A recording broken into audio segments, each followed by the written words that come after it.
Saya sendiri begini, kalau kita lihat dalam apa namanya terakhir-terakhir ini banyak mahasiswa yang melakukan turun ke jalan, melakukan demo. Menurut saya juga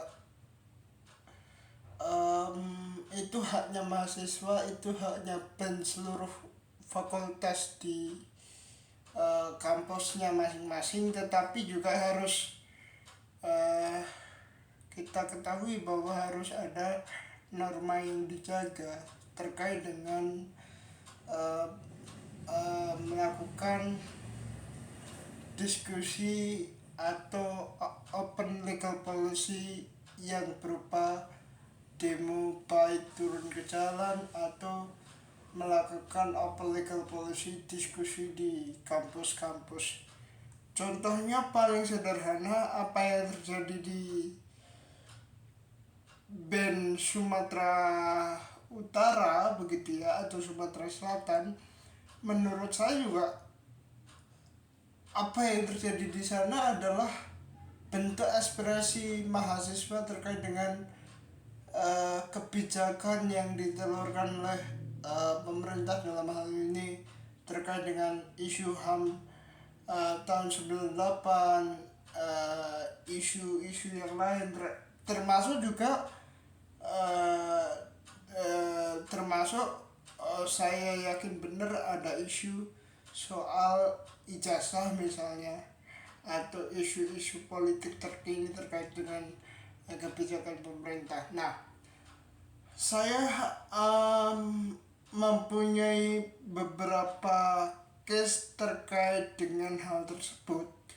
Namun saya nggak bisa ungkap di sini case-nya apa, karena saya juga ruang gerak saya jujur terbatas dengan hal-hal eligible faktualisasi maupun hal-hal yang non eligible faktualisasi. Itu yang saya temukan di kasus di band seluruh Indonesia maupun band fakultas di Universitas UGM misalnya. Gitu. Gini, hal yang paling saya soroti satu tentu di Universitas UGM, karena di situ menurut saya patron awal untuk terjadinya kasus serupa di kampus yang lain, di kabupaten yang lain. Nah, apa yang terjadi di UGM itu sebenarnya balik lagi ekspresi masyarakat, ekspresi kampus, ekspresi mahasiswa terkait dengan teluran kebijakan yang dikeluarkan oleh pemerintah, terlebih khusus uh, pembantu pemerintah yaitu para menteri-menterinya. Meskipun ini harus kita bedakan ya, apa yang terjadi di UGM itu tidak terlepas adanya provokasi. Ini saya berunggap, adanya provokasi yang terjadi di UGM. Mahasiswa yang sebelumnya duduk tenang, duduk tenang, mendengarkan mendengarkan apa argumentasi dari pihak pemerintah yang diwakili oleh tiga menteri sekaligus, yaitu adalah uh, Nusron Wahid, Menteri ATR BPR, ATR ATR BPN sorry, dan juga Wakil Menteri Pertanian Sudaryono, dan juga ada satu menteri lagi.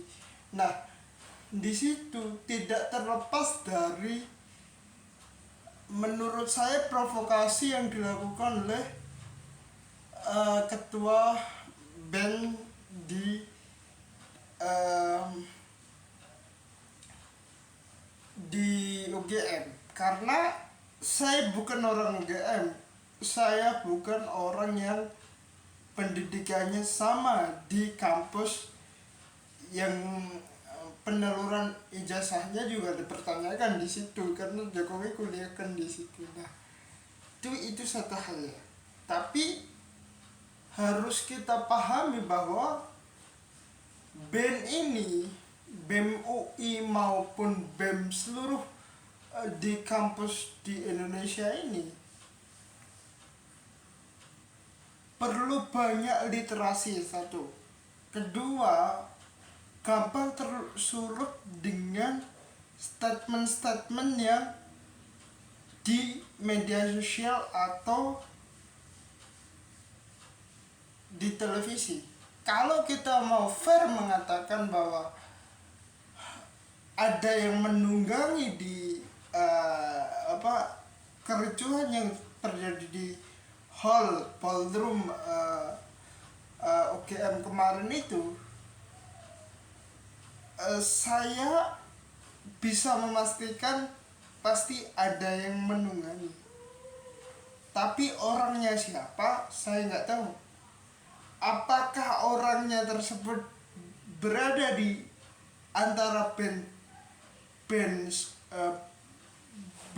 tersebut atau beda fakultas? Kalau kita bicara beda fakultas, berarti yang dipermasalahkan di sini bukan person individu menterinya, tetapi yang dipersoalkan di sini murni seluruh teluran kebijakan yang dikeluarkan oleh Presiden Prabowo. Kalau kita mau bilang kalau yang terjadi kemarin itu adalah beda fakultas, kalau sama fakultasnya berarti ini bukan bicara kebijakan yang dipermasalahkan, tapi bicara person menterinya yang mengutarakan hal seperti itu. Kalau kita mau fair mengatakan, saya udah nonton videonya secara full di channel Total Politik ya. Saya udah nonton secara full dan kelihatannya saya mengindikasikan ada indikasi untuk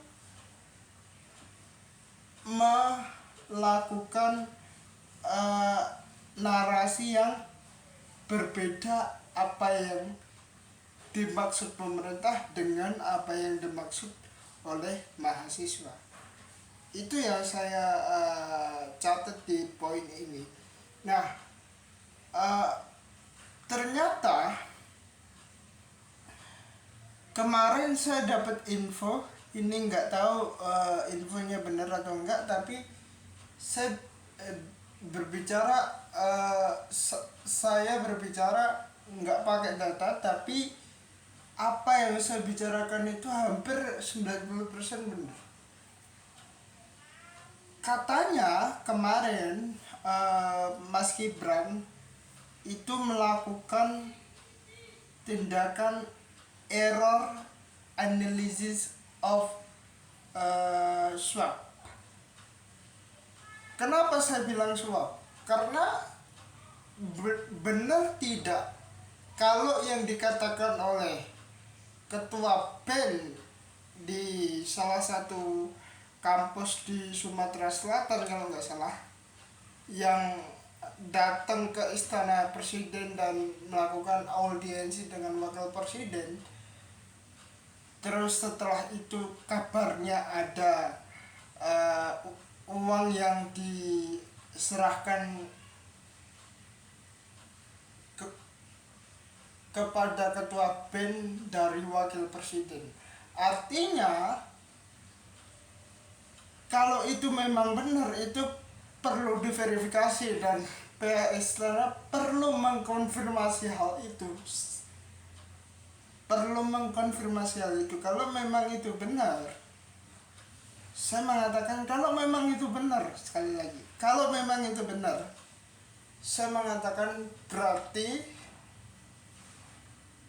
anaknya nggak jauh dari bapaknya mendapatkan spekulasi yang sebegini besar.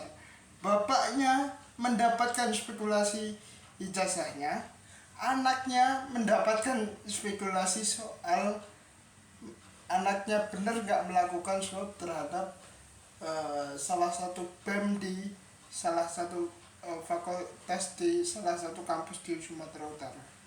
Kalau itu memang benar, istana harus ngomong, istana harus berbicara apa yang sehendaknya diluruskan, apa sehendaknya diperkuat statement dari Mas Gibran maupun statement dari uh, menteri-menteri atau kalau bisa juga seskap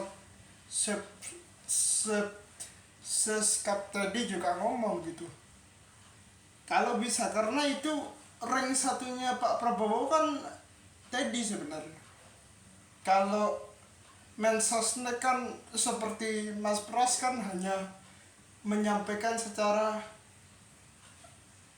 secara keseluruhan, tapi kalau ngejar yang pasti itu ya gak seskap tadi kalau kita berbicara itu gitu. Oh gini, saya gini saya bukan membela kanan atau kiri ya, saya lebih kepada berada di netralitas di tengah-tengah. Kenapa?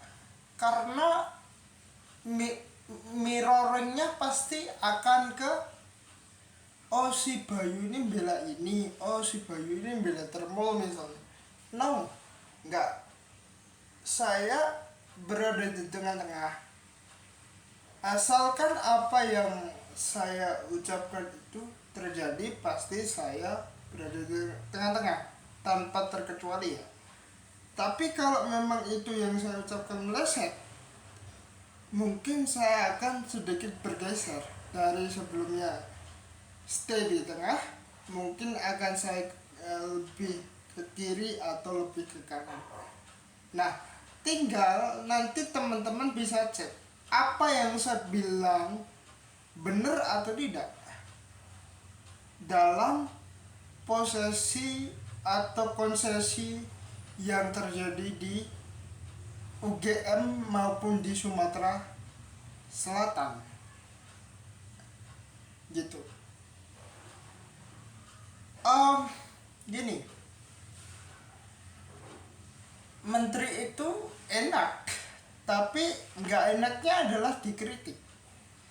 Maka saya berada di posisi yang kalau memang benar kebijakannya ya akan saya bilang benar, kalau memang salah ya akan saya kritik gitu.